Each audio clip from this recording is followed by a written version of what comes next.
When you think of African heroes in comics, it's obvious that Black Panther claims African hearts worldwide.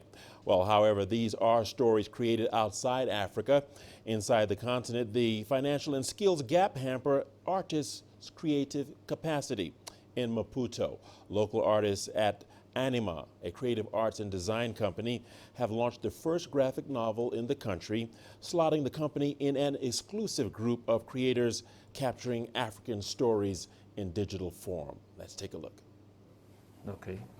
The art of storytelling is evolving with the use of technology, and for creatives at Anima in Maputo, technology is a new platform being explored to capture local issues for communication and social development. When walking around the suburban and peri-urban areas of the city, you see the difference. You know, you feel this clash between the formality of the city and, on the other hand, the informality that surrounds it, kind of, right? Which has its own beauty and its own flame.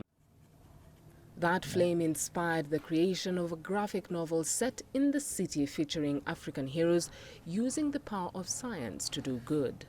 The story is called The Informals, os informais in Portuguese. And it's about this group of informal market workers. So basically, when you walk around, you see that each of these workers have their own product, right? So this guy sells sunglasses, the other guy sells CDs and DVDs, the other one sells electronic material, and so on and so forth. So basically, we created this universe which is set in the future. Based on speculative storytelling, the graphic novel envisioned African heroes tackling African problems and empowering their people, but the vision had to come to life. We were looking for an illustrator to be able to portray this world, you know, because none of us are the best at drawing. And Eliu ended up joining the team. I had no idea that they had a project of a comic book, and when they told me about it and invited me on board, I thought to myself that they must be joking. Just because I was very skeptical about doing a comic book in Mozambique. For me, it was not possible because we do not have a lot of resources of pop culture followers.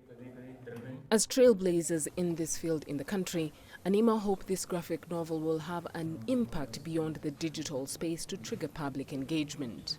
It's a dream to place this universe in the real world and also make people identify themselves with it so that they can further engage with it.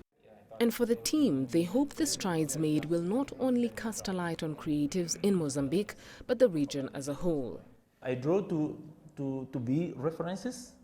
I hope to be a reference point as an illustrator who does comics and to inspire people who want to create comics one day, even as it is not possible today, but I always say that someone has to start it, and why not me?